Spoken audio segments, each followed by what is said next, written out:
Assalamualaikum warahmatullahi wabarakatuh. Ahlan wa sahlan. Welcome. Selamat datang di podcast Yudi Pramuko, tukang donat dari Parung YouTuber tertua di semesta. Hidup hanya untuk mendorong. Hidup tidak seperti yang kita bayangkan. Hidup tidak seperti yang kita rencanakan. Hidup tidak seperti yang kita imajinasikan. Hidup tidak seperti yang kita persepsikan.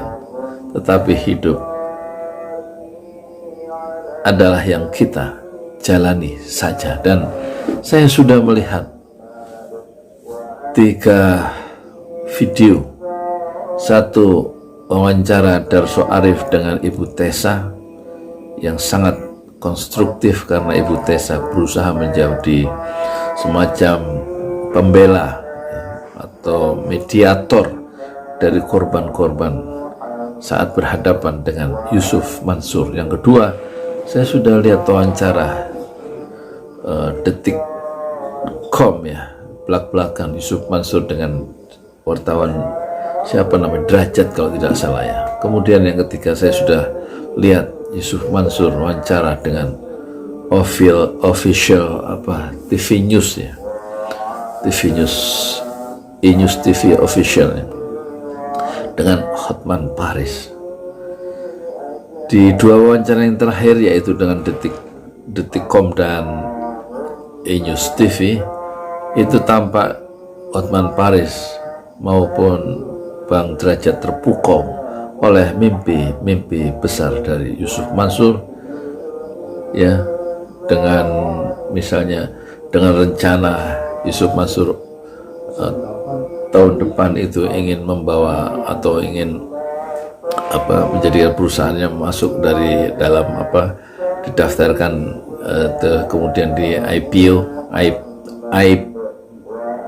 ya, Initiative Public Offering itu ya, supaya bisa mendunia, dimasukkan dalam list saham itu. Dan itu memukau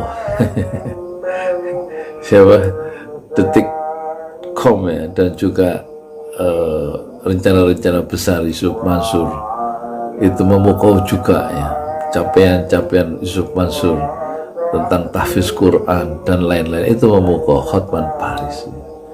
Disitulah sihir ya dari Yusuf Mansur. Dia memang pemimpi besar, tetapi orang lupa persoalannya sebenarnya kecil.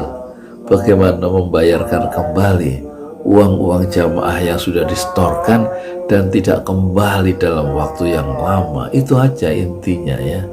Dan kita tentu ingatkan ya kepada Yusuf Mansur untuk menyelesaikan ini dengan segera, karena saya lihat hukuman sosial itu begitu berat.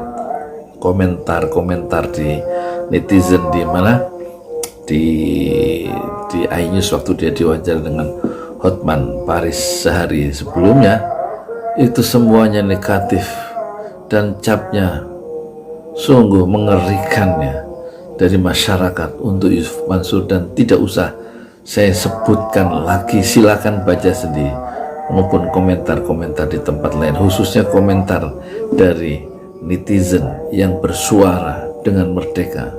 Ingat, sekarang adalah zaman YouTube ya, meskipun ada TV seperti Hotman Paris, tapi akhirnya di YouTube kan ya. Dan itu komentarnya begitu independen, begitu merdeka, begitu bebas, dan kita tahu siapa Yusuf Mansur di mata orang-orang yang tidak puas ya, orang-orang yang merasa dikecewakan. Jadi saya punya usul ya, punya usul yang agak konkret sebenarnya. Dihentikan ya publikasi atau klarifikasi, baik yang dilakukan oleh Yusuf Mansur sendiri ataupun melalui media. Dan media itu sebenarnya, maksudnya media seperti .com, Detik.com dan TV iNews, itu sebenarnya bukan menyelesaikan masalah, justru membakar persoalan menjadi lebih besar ya. karena akan selalu mereka itu dijauhkan dari akar masalah. Akar masalahnya itu sebagaimana diingatkan oleh Rasulullah, Allahumma inni a'udzubika min ghalabatid daini wa qahri rijal. Allahumma inni, ya Allah, sungguhnya aku min ghalabatid dain, aku berlindung kepada engkau, a'udzubika min ghalabatid dain, dari lilitan hutang, wa qahri rijal, dan dipengaruhi oleh orang lain sehingga jiwaku tidak bertekad. Jadi satu hari Rasulullah diminta oleh sahabat-sahabatnya untuk menjadi imam sholat, menyolatkan jenazah dari salah seorang sahabat yang baru saja wafat. Rasulullah kemudian bertanya, apakah si mayit ini punya hutang? Punya ya Rasulullah. Rasulullah kemudian tidak mau menyolatkan mayit tadi sampai ada sahabat yang menanggung hutang dari sang mayit yang hanya beberapa dolar, yang hanya beberapa dinar. Kemudian sahabat bertanya, ya Rasulullah, saya yang menanggung hutang si mayit itu ya Allah. Ya Rasulullah, hanya beberapa dinar, tidak banyak. Nah, setelah ada jaminan hutangnya itu dijamin untuk dibayar, si mayit itu baru disolatkan oleh Rasulullah Shallallahu Alaihi Wasallam. Dalam perspektif Islam itulah kita melihat posisi Yusuf Mansur yang mempunyai mimpi-mimpi sangat besar dalam hal duniawi, itu berada di dalam bahaya karena dia seolah-olah melupakan nasihat dari Rasulullah yang mengingatkan pentingnya hutang, dan hutang harus segera dibayarkan. Rasulullah tidak mau menyolatkan seorang sahabat yang hanya memiliki hutang beberapa dinar, beberapa puluh, beberapa ratus ribu rupiah, tidak sampai jutaan. Sampai hutang itu ada yang menjamin, siapa yang membayar hutang si mayit ini. Barulah jaminan diberikan oleh sahabat, salah seorang sahabat, maka Rasulullah baru mau menyolatkan si mayit. Rasulullah baru mau memimpin, menjadi imam sholat dalam sholat jenazah.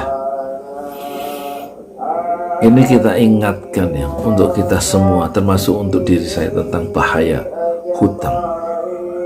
Apalagi kita sekarang ini dalam pergaulan internasional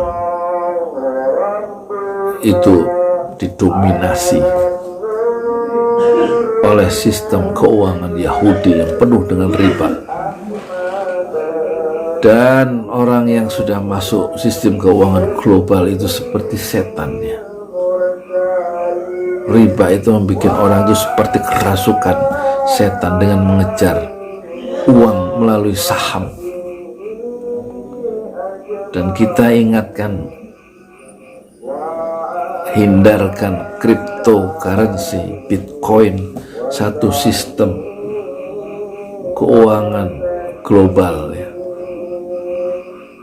yang laki-laki tidak atau menjauh dari syariah Islam akan menjauh dari keberkahan. Rasulullah sekali lagi mengingatkan kita, orang yang memiliki satu lembah emas dari dua gunung ada lembah dan berisi emas, maka orang itu setelah mendapatkan lembah emas yang pertama, dia akan mengejar lembah emas yang kedua, dan setelah mendapatkan lembah emas yang kedua, dia akan memburu lembah emas yang ketiga. Sifat tamak terhadap dunia mendorong dia untuk memburu denting dolar dan dinar, tidak ada habis-habisnya. Dan Rasulullah akhirnya mengingatkan, yang dia cari, yang dia dapatkan dari orang yang mengejar dunia itu, akhirnya di kuburan mulutnya disumpel oleh tanah. Hanya itu yang dia dapatkan. Ketika dia mati, dia mulutnya disumpel oleh tanah di kuburan dan berderai harta yang dia cari hancur berderai tanpa makna. Jadi tipuan-tipuan mimpi besar terhadap besaran-besaran material, mengejar dunia, ingin memiliki kekayaan sekian triliun, ingin masuk dan mendaftarkan ke IPO dan lain-lain, dan memainkan saham, mendapatkan kekayaan dengan cara cepat melalui permainan saham yang bisa melenakan hakikat keberadaan kita sebagai manusia yang hidup dalam alam dunia yang alfaniyah, yang fana ini. Ini adalah satu pelajaran yang kita dapatkan, ya. Kesadaran terhadap kefanaan dunia itu kita dapatkan dari persoalan-persoalan yang dimunculkan oleh Yusuf Mansur. Dan juga kita mendapatkan poin yang kedua, betapa ketamakan manusia itu bisa membutakan terhadap persoalan hutang yang harus cepat diselesaikan.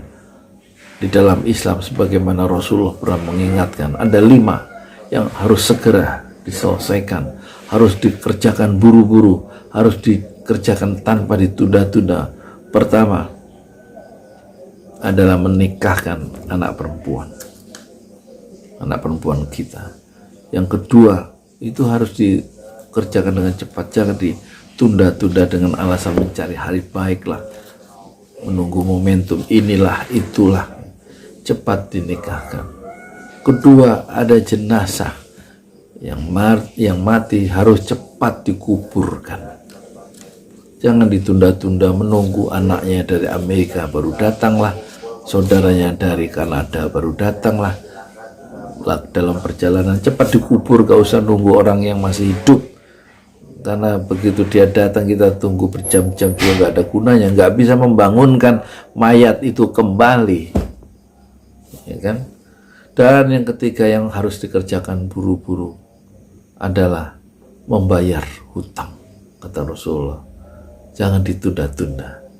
Dan yang keempat itu, kalau ada tamu cepat dikasih minum, apalagi ada musafir cepat dikasih makan dan minum, jangan ditunda-tunda, berikan pelayanan yang terbaik. Kalau ada tamu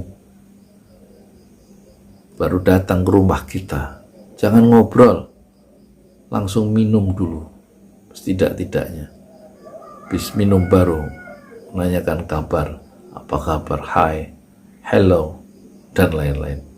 Dan yang kelima, kalau berbuat dosa cepat bertobat. Jadi tobat harus cepat dilakukan, jangan nanti-nanti mumpung masih muda.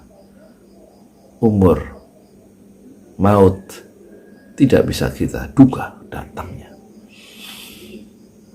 Membayar hutang, menguburkan mayat, menjamu tamu, bertobat, menikahkan anak gadis, 5 itulah yang harus dikerjakan buru-buru, harus dengan dikerjakan cepat. Dalam perspektif Islam inilah kita menyesalkan, ya, Yusuf Mansur yang mencoba menantang perang, ya, di dalam Hotman Paris show, buat orang-orang yang menuntut dia, kalau memang menuntut terlalu berlebihan, lebih baik perang, katanya. Dan dia mengaku sudah membayar banyak investor-investor itu sekian ribu, dan dia tambahkan 10%. Ya, kalau hanya 10% kan inflasi aja tiap tahun minimal 7%. Lah kalau 10 tahun berapa? Dari 10 juta tentu nggak bisa ditambahkan 10 juta ditambah 10%. 10 juta jadi 11 juta gitu, atau 10% per tahun maksudnya,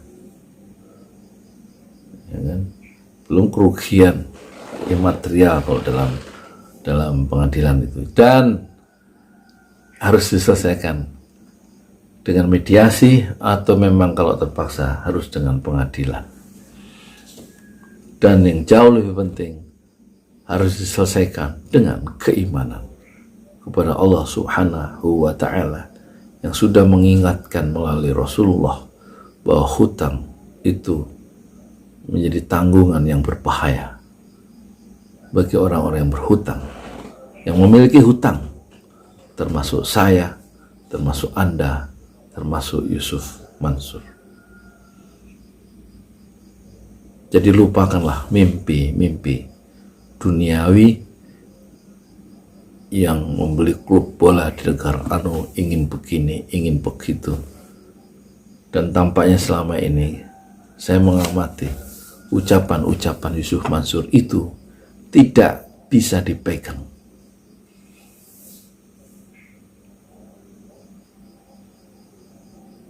Hidup hanya untuk mendorong, hidup tidak berjalan seperti yang kita bayangkan.